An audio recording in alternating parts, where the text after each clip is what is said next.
Hola, mi nombre es Paula Salazar y hoy les hablaré sobre el existencialismo. El existencialismo es una corriente filosófica que persigue el conocimiento de la realidad a través de la experiencia inmediata de la propia existencia. Comenzó a finales del siglo XIX y a mediados del siglo XX. Algunos de sus exponentes son Kierkegaard, Heidegger, Jasper, Sartre, Albert Camus, Hermann Hesse y Fyodor Dostoyevsky. Este movimiento de la filosofía destaca al ser humano individual como creador del significado de su vida. La temporalidad del sujeto, su existencia concreta en el mundo, es aquello que constituye al ser, y no una supuesta esencia más abstracta. Los existencialistas no creen que el individuo sea una parte de un todo, sino que cada ser humano es una integridad libre por sí misma. La existencia propia de una persona es lo que define su esencia, y no una condición humana general.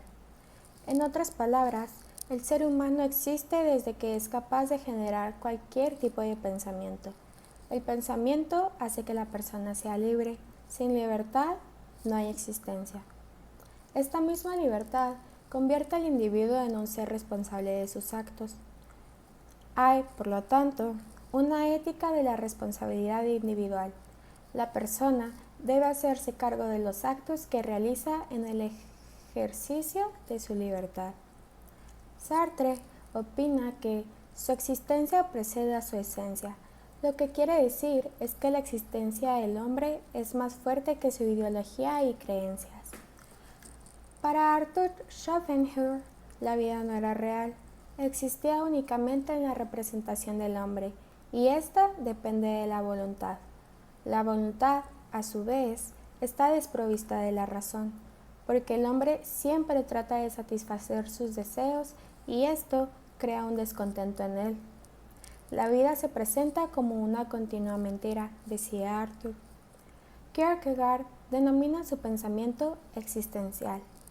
Su pensamiento es existencial en el sentido exacto de que primero refleja la relación del pensador mismo con su pensar y luego se pregunta cómo puede un pensamiento fijado literariamente y, en cuanto tal, también ser objetivado y, en cierto modo, coagulado, ser incluido por un destinatario en su realización de vida y ser así licuado.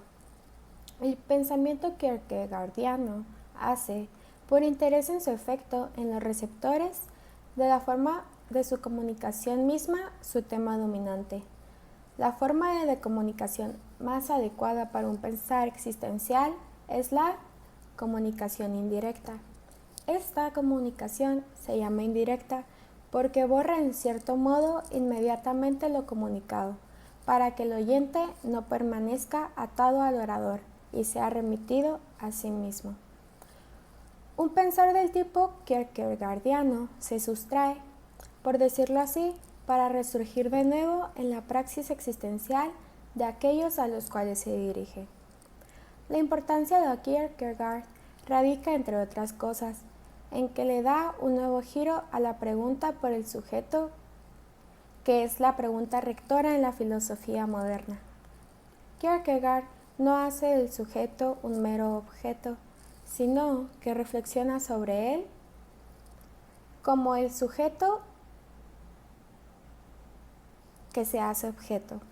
Y este sujeto no es ningún yo absoluto, ni tampoco ninguna conciencia en general, sino este individuo, la persona concreta con nombre y apellido, con una procedencia que es solo propia de ella, con un historial inconfundible, imbricada en un mundo determinado históricamente.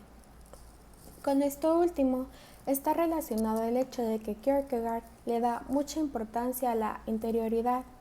Justamente, la interioridad de Kierkegaard no es una interioridad sin objeto, sino una interioridad de la apropiación, y esto significa del objeto. Colocarse en el punto de vista de la interioridad es por lo demás para Kierkegaard una necesidad previamente dada por nuestra situación histórica, mientras Los griegos pudieron aceptar una conmensurabilidad fundamental de lo interior y de lo exterior.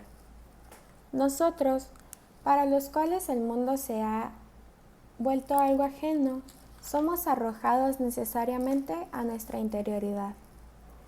Como pensamiento incluso característico y nuevo del sujeto y de la interioridad, el pensamiento de Kierkegaard pertenece, sin lugar a dudas, a la tradición de la filosofía moderna, que se ha formado como filosofía de la subjetividad. Sin embargo, este pensamiento rebasa a esta filosofía en la misma medida en que rebasa a la filosofía en general. De este pensamiento es característico que no se le puede adjudicar ni unilateralmente a la filosofía, ni a la teología, ni a la literatura. Justamente, mediante el rebasamiento de los límites de la filosofía tradicional, este pensamiento es una contribución a la respuesta a la pregunta: ¿qué puede seguir siendo la filosofía después de su superación? También Kierkegaard superó la filosofía, ciertamente no al interior de la praxis social, sino de la praxis existencial del individuo que se justifica a sí mismo. Justamente, solo le hace justicia filosóficamente quien no busca en él una filosofía pura. Así, damos por conclusión que el existencialismo es ser humano solo en el mundo y ante la nada, y que tiene que enfrentar su propia existencia. No metas a futuro, aquí y ahora, mirada desencantada, se descubre desamparado y se angustia, descubre su ser en masas, necesidad de existir, en pocas palabras. Kierkegaard es considerado el fundador del existencialismo. Los autores serían Sartre, existir para crear la esencia. Si uno tiene libertad, esclavo del otro. Recobrar mi libertad no necesariamente elimina libertad de otros. Y el hombre se construye de acuerdo a sus elecciones. Heidegger, todo lo que hay en el mundo es útil para el hombre. Salto de la fe, idea irracional. Dasein, existencia contra esencia, ser en el mundo. El hombre, existente concreto que habita con las cosas, aunque separado de las cosas, sigue trascendente a ellas. Y esto sería todo de mi parte. Gracias.